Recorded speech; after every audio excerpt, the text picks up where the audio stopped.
Ngayon, wala, ganun pa rin tunog niya. Pangit pa rin. Mapansin nyo, oh.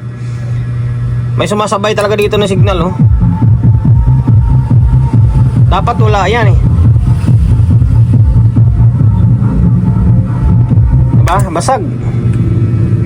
Taka ko bakit dito, parang dito yung ginalaw nila. Pero dito naman yung problema. Audio Master na AC850. Yan, AC850 model. Di ko lang ma-recall or matandaan kung taga saan ito kasi ito drop by ito or drop off ng Lalamove ito. Parang Cavite yata. Okay, kung taga Cavite man ito, maraming salamat kay Bossing na pinagkatiwalaan tayo na ay hindi, Batangas pala galing din ito. Batangas din. Galing Laurel, Batangas. Ayan, Batangas din pala kasi umuwi na ako ng bahay kasi mag alas 8 na ng gabi. Dumating to mag alas 9 na dito. Yan, shoutout muna sa may-ari nito na taga Batangas. Ulit. Ito taga Batangas din naman ito. Ito naman hinatid to dito eh. Ito drop off. Ayan, Audio Master na AC850. Maraming salamat sir sa pagkakatiwala mo ng unit mo rito sa akin. Ang issue, hindi ko matandaan kung ano yung issue. Ngayon, tayo na lang titirada. Tayo na lang didiskarte kumbaga. Ito, tinanggal ko na agad yung takip para mas mabilis tayo. Okay? Ang problema, pagbungad, eto, may nakaangat na ano to? MUR diode to. May sign nyo. Nakaangat yung diode, oh. Parang hindi siya na-tornilyo. Kasi may history na ng repair to. Kung mapapansin nyo, nakabagag na yung wire nyo. And then, di ko alam kung ano yung pinaka-history niya. Basta, dami pala. Dami nakaangat, oh. Ito, yung isang NJW, nakaangat din. Oh. O baka mamaya, pag sa biyahe lang, kaya umangat ito.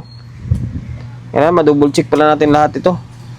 Dahil sa layo ng Batangas, kasi nga, sa motor lang kinarga ito, Lalamove. Kaya siguro, sipag-angatan yung tornilyo. Ngayon, igpitan pala muna natin. Baka mamaya matuluyan eh. Igpitan ko muna. Okay, igpitan natin to. Habang iniigpitan natin to, sabay promote muna tayo agad. Para hindi sayang oras natin. So, kung hindi pa nakapag-subscribe ng YouTube channel natin, paki-subscribe Ayan. Subscribe nyo naman yung channel natin para kahit paano asayahan naman tayo mag-upload ng video araw-araw. Kapag subscribe ka na, pindutin mo yung bell button sa gilid, select mo yung all. Yan, kapag napindot mo na yan, manonotified ka kapag meron tayong bagong upload na video. Nag-upload tayo ng video, 1 beses, 2 beses kada araw. Okay, sana sa ilalim hindi nakaangat. Ay, putik. Parang nakaangat nga talaga. Nakaangat nga, oh. Nakaangat yung tornilyo. Ayan. Pindutin mo yung bell button sa gilid, select mo yung all. Yan, kapag napindot mo na yan, manonotified ka kapag meron tayong bagong upload ng video. Upload tayo ng video, 1 beses, 2 beses kada araw. Okay? Ngayon, bago natin i-audio test ito, or ano man, tanggalin ko muna ito. Kasi, nakaangat yung mga tornilyo.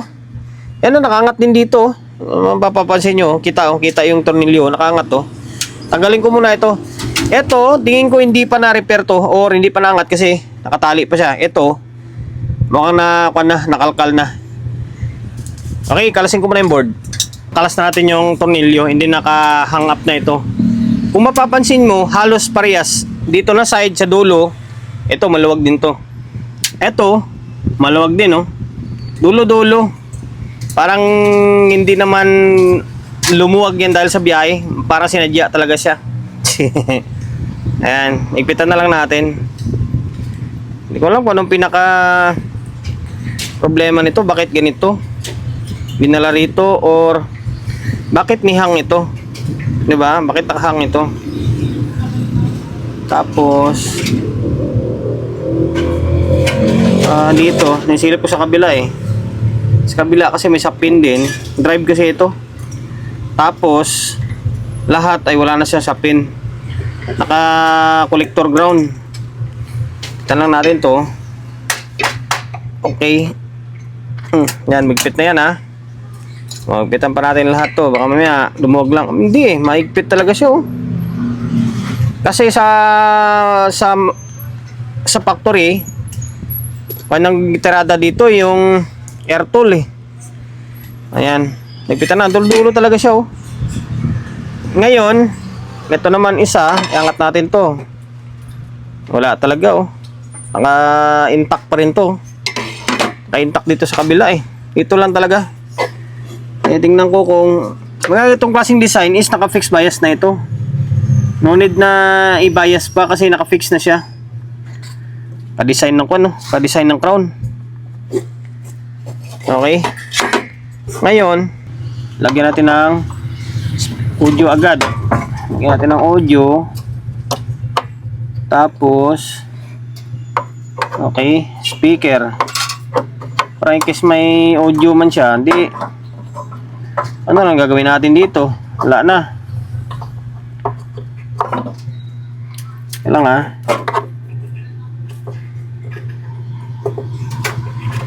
Anis kasi tayo. Kung ano yung nakikita nating problema, di yun lang din ang pakita or sasabihin natin. And then isa pa sa problema sa ganitong klaseng unit, hindi tayo nanira, sinasabi lang natin yung napapansin natin. Kasi alam ko nakadalawa na yata akong gawa na kadalasan ang nasisira is ito. Mga maliliit na voltahe, nasisira ito. Basta itong mga maliliit na voltahe, napupudpud or na-open yung winding niya.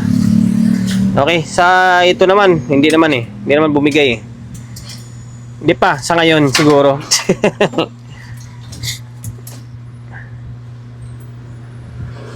Parang maingay bang unang andar niya, no? Ito yung supply dito sa amin, no? 228. Ulitin natin. Baka yung relay problema. On.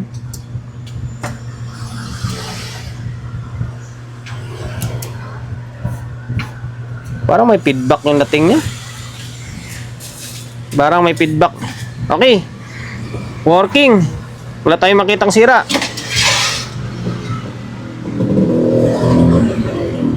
Laptop natin naka-play na yan. Ayun. Okay, may audio naman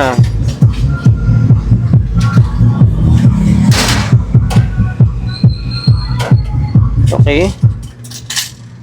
May audio dito. Meron din.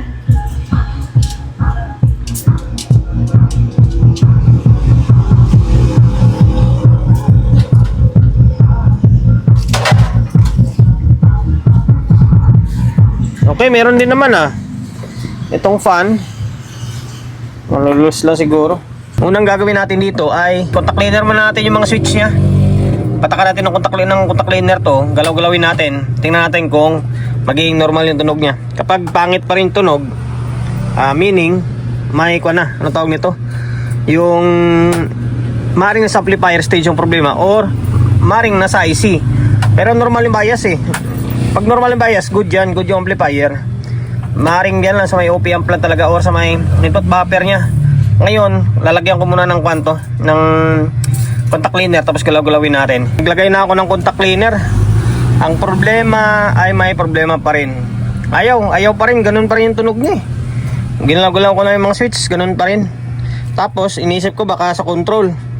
Ito, nirekta na natin. Ngayon, wala, ganun pa rin tunog niya.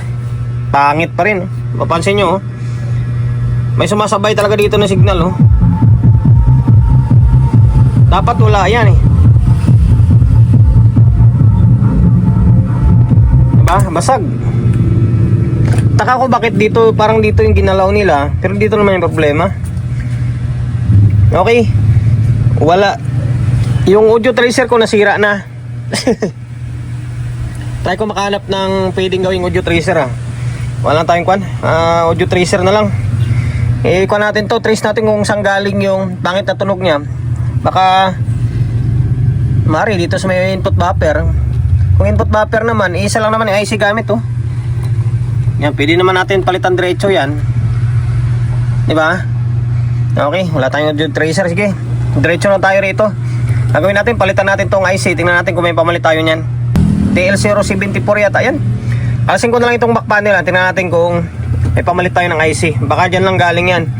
Pag wala pa rin, problema nga. Muntik ko na makalimutan ko ng video. Mamadali kasi ako. Actually, natanggal ko na nga siya. Ito to. TL0 kwanto? TL074.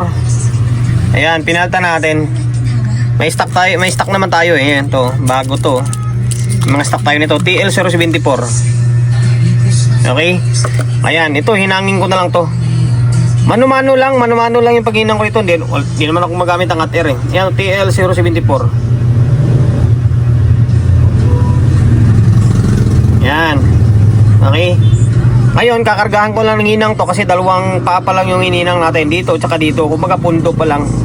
Ngayon, kargahan natin ng hinang to. Saka madali natin. Sana dyan lang. Yan lang yung problema nya. Yan lang naman yung IC oh. Tapos puro mga SMD na resistor, hindi kapasitor na yan. Okay. Kinargahan ko na ng todo ng hinang to. Nakahinang na siya. Focus. Ayan. Nakita ba? TL074 yan. TL074. Yan, TL074. Okay. Ito yung pinagbaklas natin, no. Wala lang yung numero pero natabunan lang ng flux, pero kanyan TL074 yan. 74. Nakalagay dyan is 074. Okay. Ngayon, hindi ko muna siya ibabalik ng tuluyan. Kumbaga, pan lang muna siya. Pag ganyan lang, diskarte lang muna. Palagyan lang siya ng input. Okay?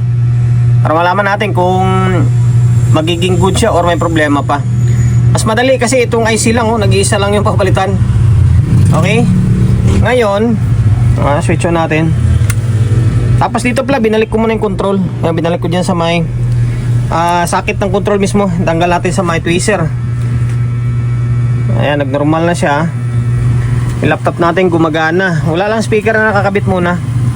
Tingnan lang natin kung, kasi ang pinaka problema niya, kapag binubulyum mo ito, kapag bubulyum mo siya, sasabay ito dito. Ngayon, tingnan natin. Sana maging normal na siya. Oh, yun oh. Diba? Oh, nagbubulyum na siya oh. Todo natin. Hindi nagmagalaw dito oh. Wala na oh. Diba? Ngayon, channel 1. Oh, okay na. Sana okay na. Wala pa kasing speaker to eh. Sana mawala yung basag niya. Ngayon, maglagay ako ng speaker. Naka yun lang eh. Problema eh. Buti nag-iisa lang yung kanya. Okay, maglalagay ako ng galang. Ano yung speaker natin? Isa lang lagyan natin yung channel 2 lang. Channel 2 lang may basag tunog eh. Okay, yan. Magana na, may nakakabit na speaker. Tingnan natin. Iyon oh. Pangit pa rin.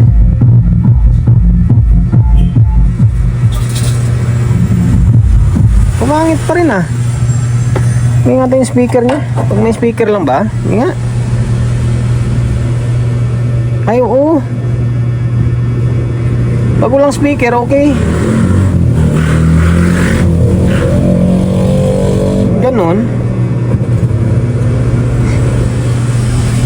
Baka wala sa buffer to. Hirap naman hulaan no. Sige nga, ulit. Channel 2.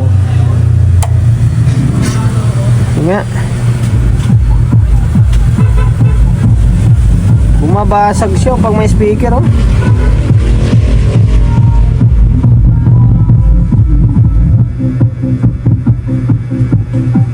Pambihira oh. Pero nagnormal siya nang walang speaker. Bakit ganun? Baka ganun talaga kanina yon. Pag wala siya okay oh. Ba? Kwanto ah. Palaisipan ah. Okay. Balikan ko na nga lang kayo kapag mahanap ko na yung sira. Audio tracer mo na mini amplifier. Yan ang ginagamit namin sa mga TV, board ng TV na sira yung mga amplifier ng TV, di ba? Ayaw gumana. Yan yung pinangko-convert. Amplifier yan, naka-stereo yan, maliit. Yan, 5 volts yung supply niya. Ayan siya oh.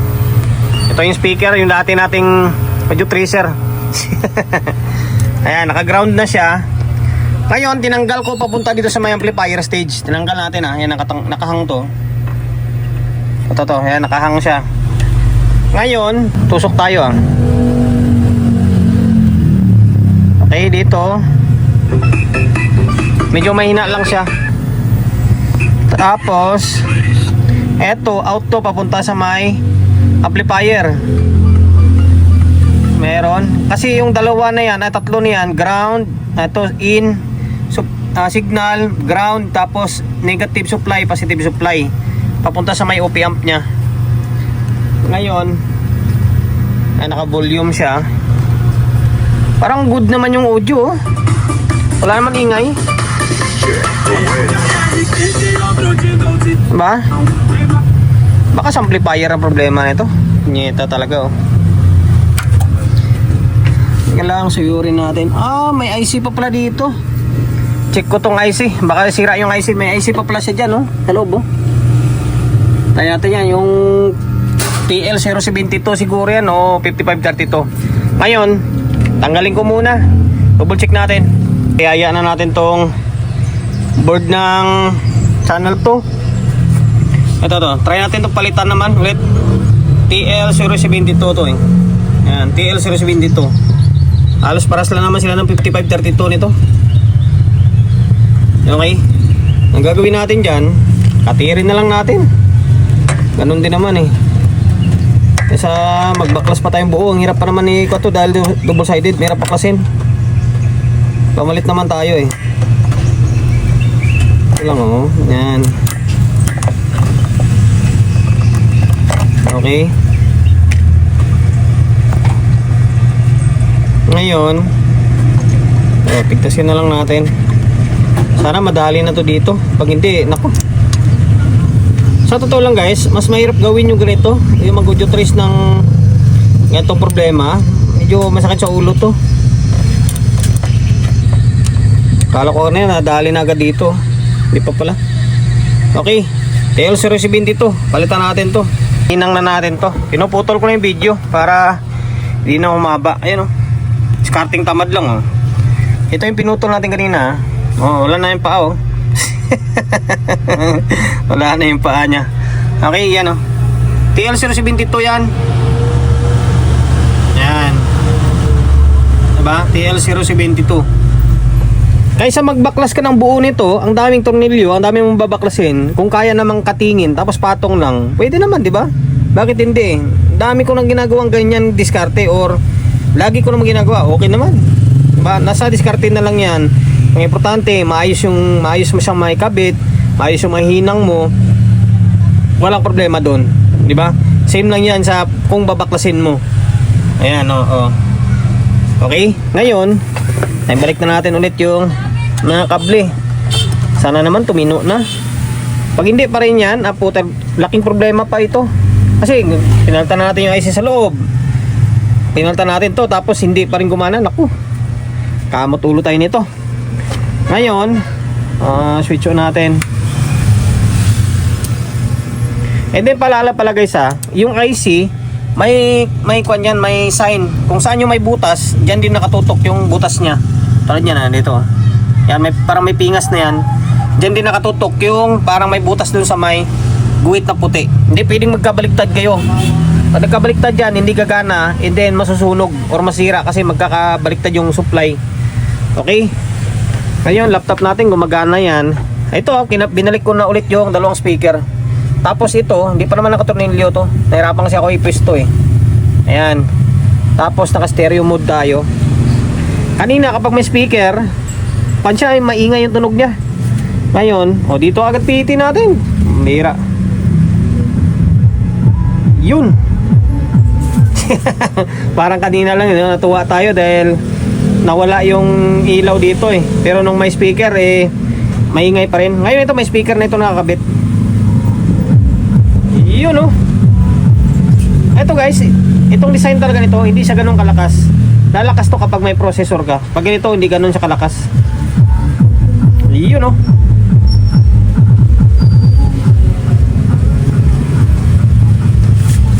Okay na. Tingnan natin. Uy, makapirate tayo. Okay na, yan oh. Pansinin nyo, hindi na umilaw-ilaw yung kabila oh. Hindi na, di ba? Pinuputol ko lang kasi baka mamaya makapirate tayo. Hindi kaya marinig kasi yung sub na speaker nakakabit. Although mayroon din tutug ko konti lang. Ito yung tama, di ba? Kasi kanina halos nung kinabitan natin ng speaker saka sa nagka-problema eh. Ayun no. Ay yung importante lang taga guys sa pagre-repair. Although siguro nasabi ko lang ito dahil lagi akong gumagawa ng power amplifier halos araw-araw na. Kaya minsan alam ko na yung pupuntahan ko na agad ba na trouble. Tulad niyan, oh. Nagpalit ka na ng IC, isang IC lang naman yan. Wala, ayaw gumana. O di punta ka dito sa may OP amp nya. Ito kasi input buffer, OP amp ito. Okay? O, palitan mo lang yan. Yung gamit kasi dyan, TL072, 4558, or minsan 5532. Pero mostly sa power amplifier, 5532, and then TL072 ang gamit. Minsan 4560. Okay, minsan 4560. Ayan, palitan mo lang. Yan, ganun lang. Sa audio tracer, pansin nyo naman kanina, diba? Sa audio tracer, normal naman yung tunog ng nandito. Meaning, maring dito. Ayan, okay na. Wala na.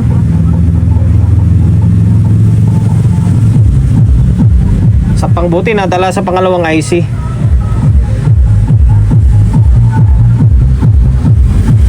Ayun o. Okay na, hanggang dito na lang. Buti, hindi tayo pinahirapan ng todo. Wala tayo palang i-fix bias dito kasi yung biasing nito naka-fix na. Wala kang makitang trimmer dyan. Okay? Although pwedeng dayain. Pwede mong dayain, bawasan, tasan. Hanapin mo lang yung bias resistor. Pero wala tayong i-fix. Okay?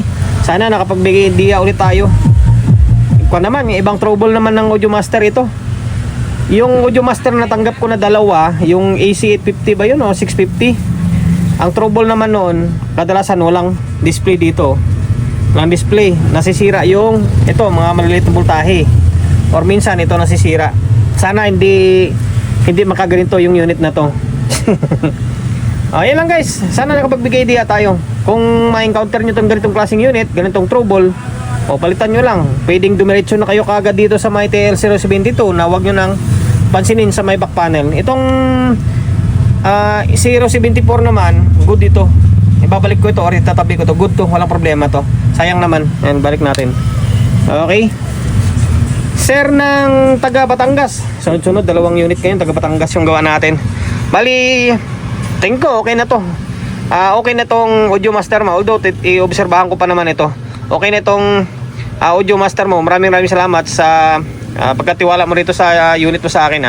And then, sa mga tropa natin, inuulit ko, sundan nyo lang yung mga video natin. Mas marami kayong matutunan sa atin. Sa mga baguhan lang sa mga veterans tawanan lang nila yung itong klaseng content. And then, dahil hindi ka pa rin nakapag-subscribe, paki-subscribe na ang YouTube channel natin Pindutin mo yung bell button sa gilid, select mo yung all. Ayan, kapag napindot mo na yan, manonotified ka kapag meron tayong bagong upload na video. Nag-upload tayo ng video, 1 beses, 2 beses kada araw. Okay? God bless and then peace atin lahat.